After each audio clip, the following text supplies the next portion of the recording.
नमस्कार दोस्तों, कैसे हैं आप सब।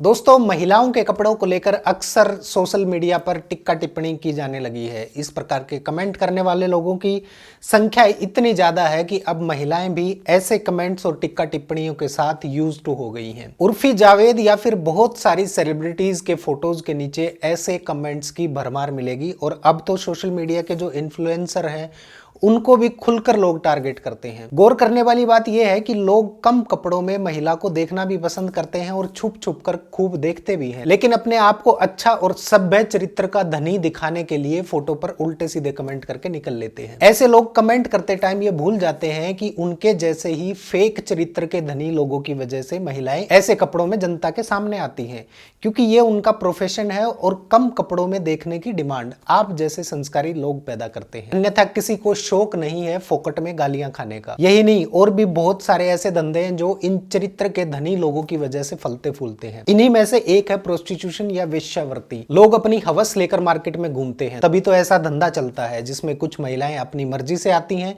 और कुछ मजबूरी में आती हैं। आप सोचकर देखिए कि इस धंधे में 100% ग्राहक पुरुष होते हैं और गालियां सिर्फ महिलाओं को दी जाती है। कोई बता सकता है क्यों दी जाती है? जबकि अगर पुरुष ऐसी सेवा को खरीदना बंद कर दे तो ये अपने आप ही बंद हो जाएगा। खैर, हमाम में सब नंगे हैं, खाली महिलाओं को दोषी इसलिए ठहरा दिया जाता है क्योंकि इज्जत के नाम पर सामाजिक तौर से एक महिला को ही आसानी से दबाया जा सकता है, लेकिन पुरुष अपनी सेवा में कटौती नहीं कर सकता। दोस्तों, बार बार एक बात सामने आती है कि महिलाओं के वस्त्रों को लेकर या पहनावे को लेकर क्या कोई कानून नहीं है?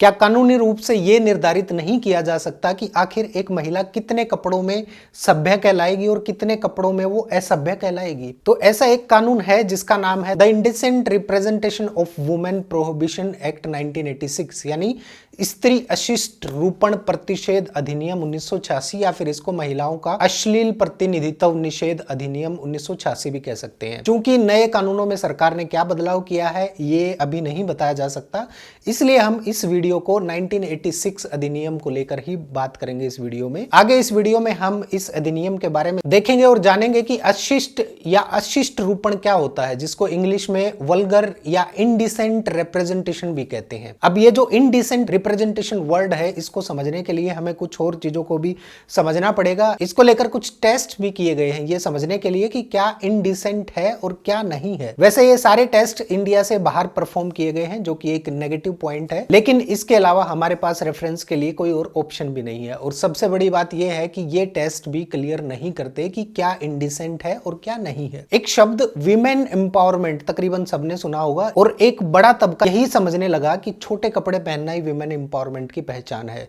जबकि एम्पावरमेंट आपके अंदर से आता है, कपड़ों से कुछ निर्धारित नहीं होता और ना ही आप एम्पावर होते हैं। अब अगर किसी महिला को टोक दो तो जवाब आता है कि एक महिला क्या पहनेगी ये उस महिला का राइट है डिसाइड करने का, आपका राइट नहीं है। अब ऐसे अगर राइट्स की बात करें तो आदमी भी कच्चे बनियान में घूमने लगेंगे तो सबसे ज्यादा तकलीफ मेरे हिसाब से महिलाओं को ही होगी, और उस आदमी को अनपढ़, गवार और जाहिल पता नहीं क्या क्या सुनने को मिलेगा। तो ये समझने की जरूरत है कि एम्पावरमेंट खाली कपड़ों से नहीं होता, बल्कि आपके सोच विचार, आपके काम करने की क्षमता, विचार रखने की क्षमता, अपने पैरों पर खड़ा होने के साथ साथ अपने अधिकारों को जानना भी एम्पावरमेंट है। क्रिकेटर रविंद्र जडेजा की पत्नी को देख लीजिए, वो साड़ी पहनकर ही एम्पावर हो गई।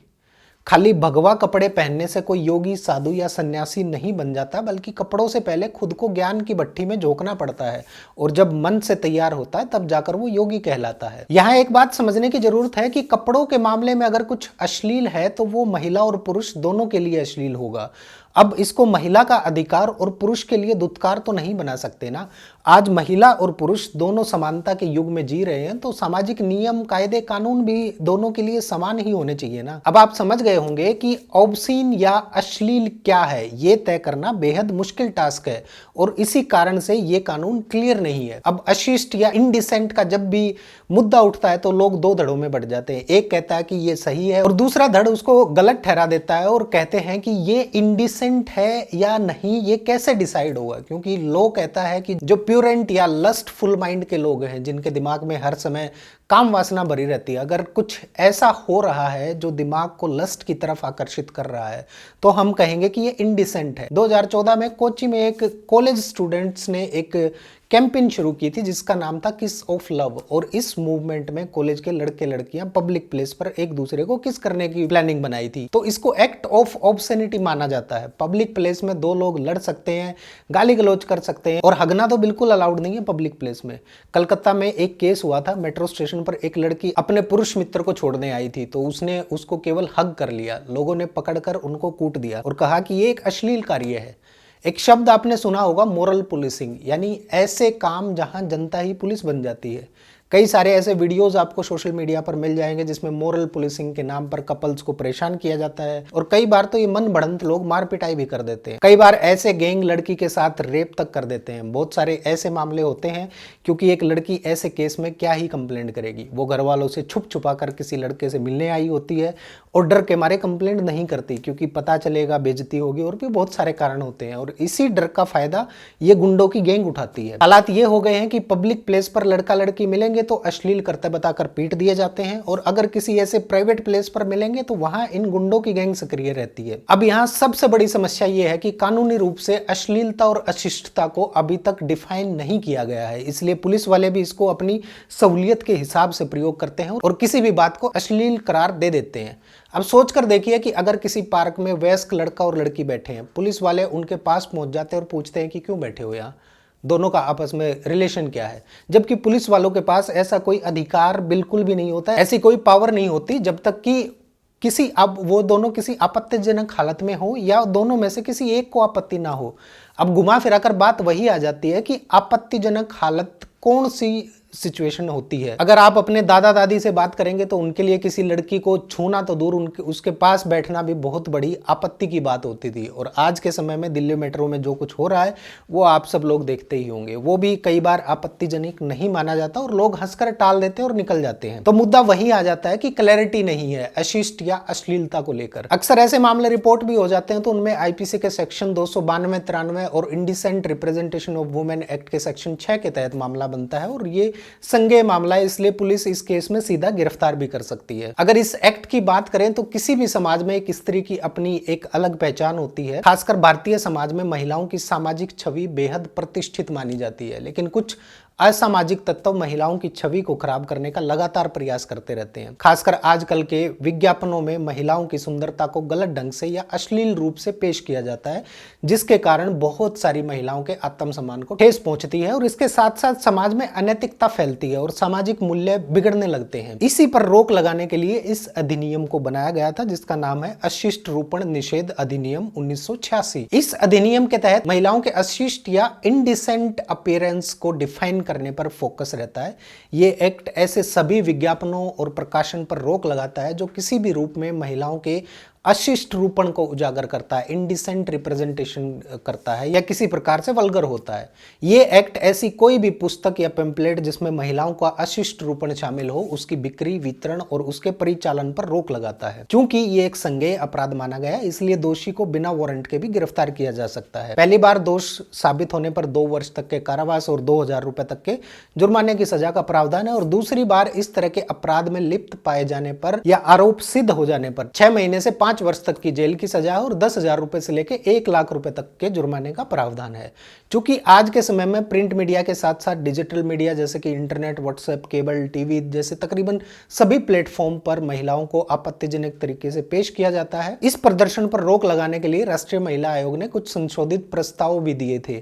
हालांकि मूल विधेयक को साल 1986 में लाया गया था। उस समय इसमें विज्ञापन एवं प्रकाशन, लेखों और चित्रकला के माध्यमों से महिलाओं को आपत्तिजनक तरीके से पेश करने पर रोक लगाने की व्यवस्था की गई थी। तो दोस्तों, इस एक्ट के सेक्शन 1 में इस अधिनियम के नाम को लेकर बात की गई है और बताया गया है कि यह कानून पूरे भारत देश में लागू होगा। सेक्शन 2 डिफाइन करता है कि अशिष्ट क्या है। सेक्शन 3 महिलाओं का अशिष्ट रूपण करने वाले एडवर्टीजमेंट पर बैन लगाता है। सेक्शन 4 महिलाओं का अशिष्ट रूपण करने वाली पुस्तकों और पंपलेट्स को छापने और उसके डिस्ट्रीब्यूशन पर रोक लगाता है। अब इसमें एक काम की बात आती है सेक्शन 5 में, जो बताता है कि ऐसे मामले में प्रवेश करने और तलाशी लेने की पावर किसके पास है। केवल वो सरकारी राजपत्रित अधिकारी जिसे राज्य सरकार ने प्राधिकृत किया हो किसी भी प्लेस में एंटर करने और सर्च करने या तलाशी लेने की पावर रखता है। और अगर तलाशी में कुछ ऐसा ऑब्जेक्शनल मटेरियल पाया जाता है जो इस कानून का उल्लंघन करता है तो वो अधिकारी ऐसी सामग्री को जब्त कर सकता है। इसके अलावा ऐसी किसी भी जगह पर सर्च करने के लिए सीआरपीसी का सेक्शन 94 में जो प्रोविजन दिए गए हैं वो भी एप्लीकेबल होते हैं। कोई भी ऐसा अधिकारी किसी भी निवास स्थान में बिना मजिस्ट्रेट वारंट के सर्च नहीं कर सकता, एंटर नहीं कर सकता, यानी कि सिर्फ रेजिडेंट प्लेस की तलाशी लेने के लिए मजिस्ट्रेट वारंट की जरूरत होगी, अन्यथा नहीं। अब बात आती है कि अगर ये ऑफेंस किसी कंपनी ने किए हैं तो कौन जिम्मेदार होगा। सेक्शन 7 में इस बात को लेकर प्रोविजन किए गए हैं कि ऐसे मामलों में प्रतिनिधिक दायित्व का सिद्धांत लागू होता है, यानी अगर किसी प्रिंटिंग प्रेस ने ऐसा कोई मटेरियल प्रिंट कर दिया जो इस कानून के तहत प्रतिबंधित है और उसने वो प्रिंट की है किसी दूसरी कंपनी के बैनर के नीचे किसी दूसरी कंपनी के लोगों के लिए, तो इस केस में जो प्रिंट कर रहा है वो तो 100% लायबल होगा ही होगा। इसके साथ कंपनी का डायरेक्टर, सेक्रेटरी और लोकल मैनेजर या जितने भी इस डिजाइन को अप्रूव करने में इन्वॉल्व हैं वो सब ऑफेंस के लिए जिम्मेदार होंगे। अगर किसी कंपनी का कोई कर्मचारी या अधिकारी सेक्शन 3 और 4 को वायलेट करता है तो ऐसे मामले में जितने भी लोग उस बिजनेस को संचालित कर रहे हैं, जितने भी लोग उसके एक्टिव डायरेक्टर, वो सब लायबल होंगे और ये अपराध जमानती होगा। सेक्शन 5 के तहत जिस अधिकारी को काम दिया जाता है, जो भी ऑफिसर डिप्यूट किया जाता है, उसको सेक्शन 9 के तहत संरक्षण दिया गया है। इस सेक्शन के अंतर्गत किसी भी सद्भावना पूर्वक किए गए कार्य के लिए ऐसे अधिकारी पर कोई मामला नहीं चलाया जाएगा। इन केस अगर ऐसे किसी अधिकारी के विरुद्ध अभियोजन की कार्रवाई करनी है और तो उसके लिए राज्य सरकार या सेंट्रल गवर्नमेंट की परमिशन जरूरी होगी और सेक्शन 10 के तहत केंद्र सरकार को नियम बनाने की शक्ति दी गई है, यानी इस अधिनियम को लागू करने के लिए सरकार अपने हिसाब से नियम बना सकती है और इसी के साथ ये अधिनियम समाप्त होता है। अश्लीलता और अशिष्टता को लेकर बस यही प्रावधान दिए गए हैं इस अधिनियम में। उम्मीद है आप लोगों को समझ आया होगा। वीडियो कैसी लगी कमेंट करके जरूर बताइए। मिलते हैं अगली वीडियो में, तब तक के लिए नमस्कार।